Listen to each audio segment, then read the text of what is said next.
Hello and welcome. Welcome to our live show for today. I am Fabiana Clore, pianist and business strategist for musicians. I am the founder and CEO of the Musicians Profit Umbrella, where we help musicians and creatives win back their time and package their skills so that they can create massive financial expansion without having to sacrifice their artistic dreams or their family life. We help them learn how to build online music businesses through teaching and coaching and are committed to empowering musicians to stepping into the best versions of themselves, to not have to wait to be chosen, and to create their careers and their lives by design intentionally, not by accident or default. I'm excited today to talk about a topic that is really, really important, which is how to prevent exhaustion as a musician. This is something that we talk about all the time in the coaching work that my team and I do with musicians because unfortunately we have a lot of drive because of the nature of what we've done all our lives. In order to become proficient as musicians, we have to learn to be very disciplined, to be very, committed to our craft, and to be relentless and consistent in how we create our craft and how we develop our careers as musicians. But when it comes to building our businesses and running our day to day lives, we need to be very strategic and we need to understand how to keep ourselves in a mental and emotional place and physical place that would allow us to reach the best results we can throughout, without having to be tired or exhausted or overwhelmed.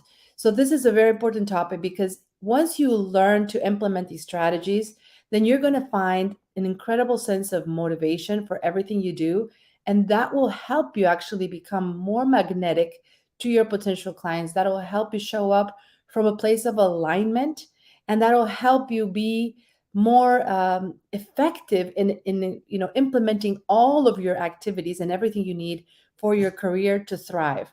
So exhaustion is a word that comes when we have problems in saying the word no, when we are unable to create the proper boundaries for ourselves, for our life, when we are always trying to please others, when we are trying to always say yes to opportunities, when we are, consumed by all the things that we think we need to do, that's what leads to exhaustion. So, the number one thing you need to start feeling exhausted in your business and in your career as a musician is to make sure that you don't stop playing your instrument, that you are able to create boundaries in your time so that you can have that opportunity to refill your cup.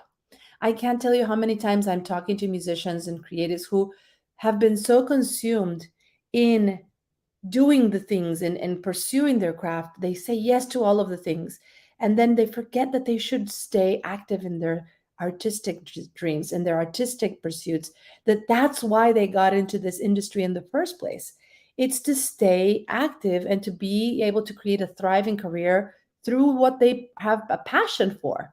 So your ability to say no to things so that you can still have the time and space to build your artistry, to create your craft, to practice your instrument while you pursue all the other things in your life is important, because there may be activities like resting, like exercising, meditating that can fuel you. But once again, who are we talking to here? We're talking to musicians. Why are you a musician? Because you love to play, you love to make music.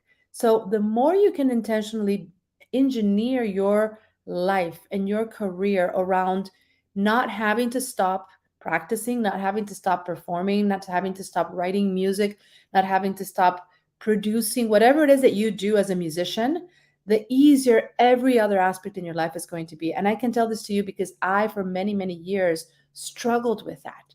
I, for many, many years, was very consumed in running my music school and running my music business program at the university that I was creating and being a mom.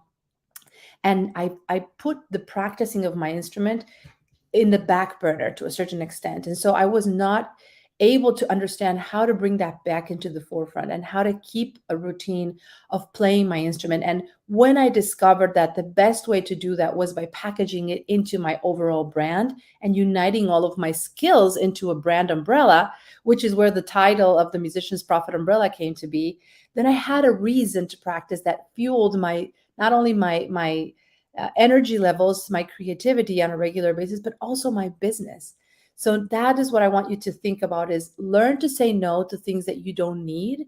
Be okay with setting these boundaries and find ways to come back to your craft as a musician, to build that time in your day to sit down at your instrument or to write, because that will enable and activate a whole new way of thinking.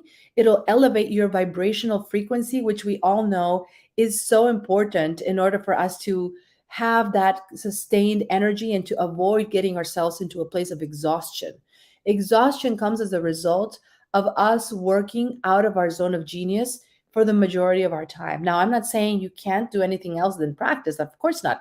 I'm a business person as well, and I'm a business strategist and a business coach, right? So I'm all for, yes, you want to build your business, you need to learn about marketing, you need to learn about business development, but I also want you to feel that your best resource for staying fueled and avoiding exhaustion will be for you to be more selective in what you say yes to in your life and who you say yes to, as well as creating time for you to come back to your craft, to come back to that thing that made you get into this industry in the first place. You wouldn't be watching this video, this if you wouldn't be passionate about playing music or writing music.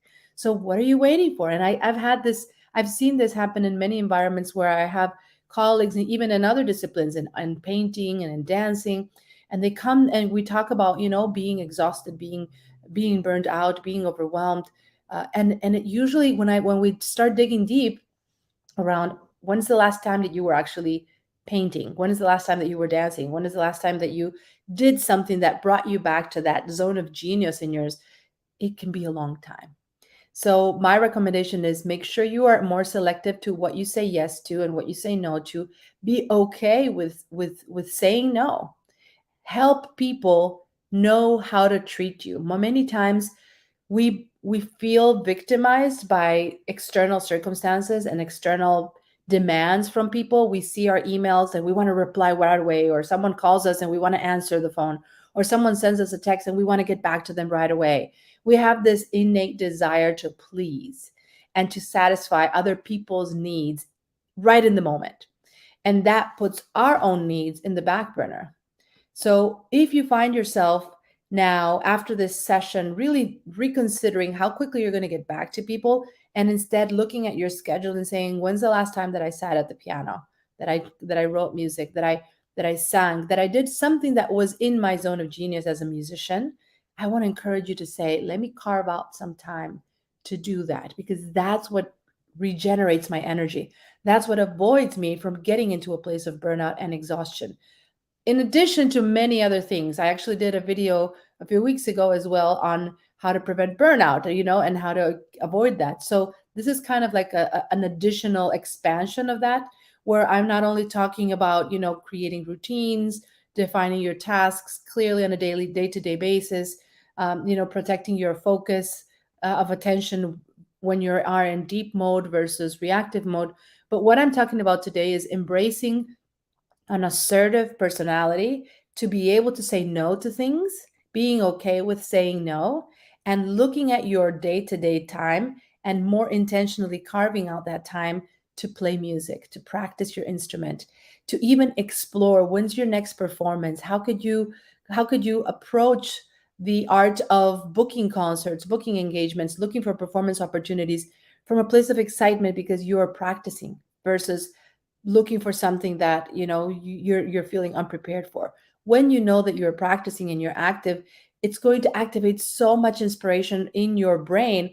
I've had clients who, when I've helped them kind of find a strategic way to bring in that practicing back into their lives, I've had clients who shared that they felt more alive than in the last X amount of months or X amount of years just because were able to start practicing again. I have clients who have said, I had to make these calls to some potential clients or some existing clients that had like some difficult conversations. And just because I practiced piano early in the day and I made the time to sit and to get my practicing, it gave me the energy and the confidence to stand up and do all the other things that I needed to do in my business. So learn how to say no, protect your time, and go back and practice your instrument. You'll thank me for this later. I can't wait to see what you think about this. Share in the comments if this was helpful, and let's continue prospering together, everyone. Thanks for watching.